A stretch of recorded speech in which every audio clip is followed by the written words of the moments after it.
So for the past couple weeks I have been playing Fire Emblem Engage, which I will launch right now. And though I suppose I put a fair amount of hours into this game, unfortunately I have a lot of problems with it that I just felt the need to address in a video. Now, my very first frustration is the launch screen and how long it takes to load the game. And when I first booted this game, this actually made me excited as I figured it was loading something cool and interesting. Unfortunately, what comes up is one of the worst songs I have ever heard in a long while, and honestly it's so bad that it just demotivates me from even playing the game. And I'm not one to be a music snob at all. I honestly find most things to be listenable for me. Probably the last song I listened to that my reaction was, wow, this song sucks, was Shut Up and Dance With Me. Like whenever Shut Up and Dance With Me would play in public, I would just have a visceral need to punch the speakers in the place. And I get a very similar feeling listening to Engage's opening theme. Oh, here we go.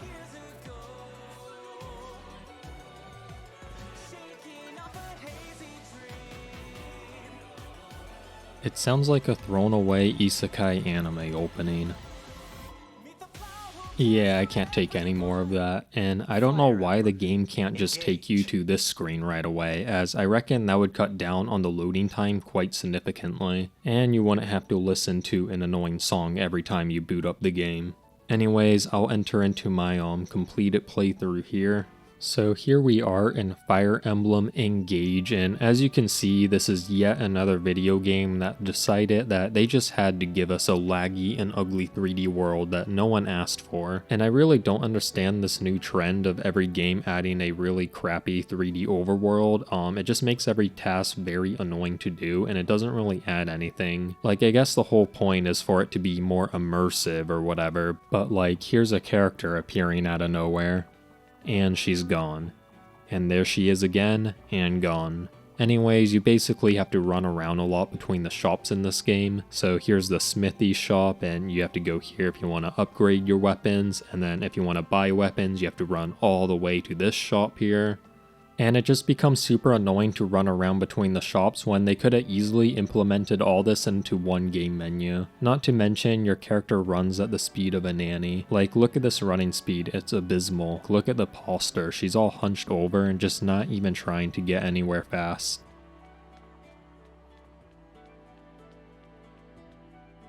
Now, besides wasting a lot of time running around in this overworld between the shops to buy items and upgrade your weapons, you also have to do these really boring and long mini games to get other currency to upgrade your characters. I will do the sit-up mini game here as it gives you more HP, which unfortunately is quite useful, so here we go. And yeah, the game is just a mash A button. And fair warning on this one, if you do play this in public, people will look at you like you're a fucking loser. Recently I had strangers give me that, wow, this guy's a loser look when I was playing this on an airplane. And I just blame this terrible game design for putting me in that embarrassing situation. Alright, finally finished and got 15 bond fragments, which isn't really that great. But what I find really crazy is that they then prompt you if you want to play the mini game again, but just for fun. Like, at this point, they have to just hold the average Fire Emblem fan's intelligence in such low regard if they think part of their fan base would do these mini games with zero rewards and for fun. Now, the absolute worst part of this game is the character upgrade system. Basically, you spend hours running between this store and this store to upgrade your characters, and it's just the most frustrating, dick rip inducing thing ever. And I'm gonna take you all through this process just to show how painful it is. So first we'll walk through this store, and I'm going to get a skill on my archer, and as you can see, we have to go through another loading screen because why wouldn't we? So we activate this pillar thing, go to inherit skills, and then you have to like sort through the skill you want on your particular character. So I think what I want's on Lucina. Yeah, it's the very last one here. Anyways, once we decide on the skill we want, we have to walk back through this door and wait for another loading screen.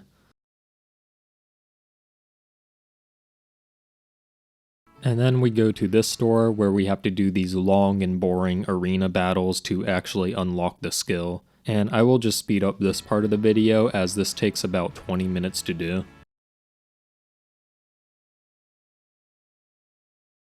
Okay, finally done. But actually I'm not. I need to go back to the ring room one more time to actually buy the skill. And once I exit this room again, there is an added fuck you bonus to this massive waste of time. Just have to wait for the loading screen to subside here. I don't know why they couldn't have like added like fan service art or something in these loading screens to make them more visually appealing instead of just like a black screen with a tip. But anyways, once we exit, we see it brings us through this door for whatever reason. It's like a minute detail at this point, but it's just like the extra fuck you to like all this. Like, why couldn't it bring me out of this door so at least I can like walk less of a distance? Okay, we are almost done here. We just have to buy the skill now and then we're done. And another thing is once you buy a skill, you're stuck with it, no refunds. Like, so if you made a bad decision or you're someone like me who accidentally selected the wrong skill on a character, you just have to live with that mistake. And I just find that woefully cruel and unfair, honestly. The other way this game made me frustrated was its settings menu. So if we go into settings and just change any of these, so for example, walking camera, make it inverted, and then we press back, it doesn't say that we actually applied the setting.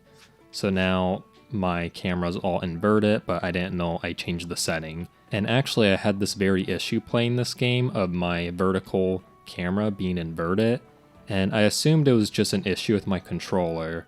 So I went out to buy like another $60 Pro controller, and then I realized that it still wasn't fixed. So I'm like, oh wait, it might have been the settings. And I went into the settings, and sure enough, I saw it was set to inverted. So I reckon I accidentally like fat fingered flipped this early on in my playthrough and didn't notice it because the game doesn't notify you that you changed that setting. So that wasted a lot of my money and time. Alright, let's depart and we can show some of the combat. Okay, so now we have to watch all these skirmishes regenerate, which is annoying because the thing is, while I was playing this game, 0 skirmishes spawned. So I was just under-leveled the whole time I played this game and was just struggling in a major way. But now that I beat the game, it decides to finally spawn skirmishes, which is just like super silly. Like, I don't really need the levels now, I beat the game. It would have been nice if I got the skirmishes earlier. Let's do this map. So basically all the side maps in this game just involves fighting some past Fire Emblem character that I pretty much never recognize, and they just come up with some silly inane reason for you to have to battle them and waste your time before they will finally join your party. Okay, let's see if I recognize this character from like Smash Bros or something.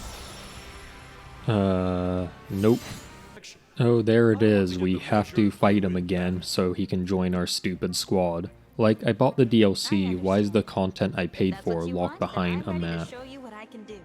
And what do you mean you understand? Like, the only unit I've left dead in my playthrough is Fram, and the way she died was actually from another emblem named Leaf. And I got to be honest, it was an absolutely brutal murder. The Leaf guy just like went straight at her, no hesitation, and just smacked her in the most vicious way. And then after killing Fram, he said some corny line like mace to the face or something to that effect. Basically, he was just making a total mockery of Fram's death. And despite all of this, for whatever reason, not only did we let Leaf join our team, but literally all my units just suck him off constantly. Like the Brody a Prince guy was like, wow Leaf, I wanna be like a prince like you one day. And even Fram's very own twin brother was like, Leaf, what a guy you are. And it's like, hey dickhead, he killed your sister, you're literally like 2 squares away from it. It just makes no narrative sense on why we have to fight the emblems and why your units die during these maps.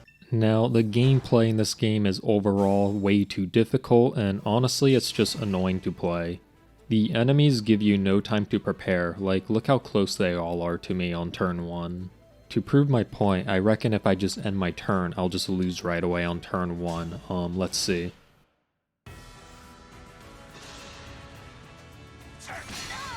Yeah, they're just going straight for her.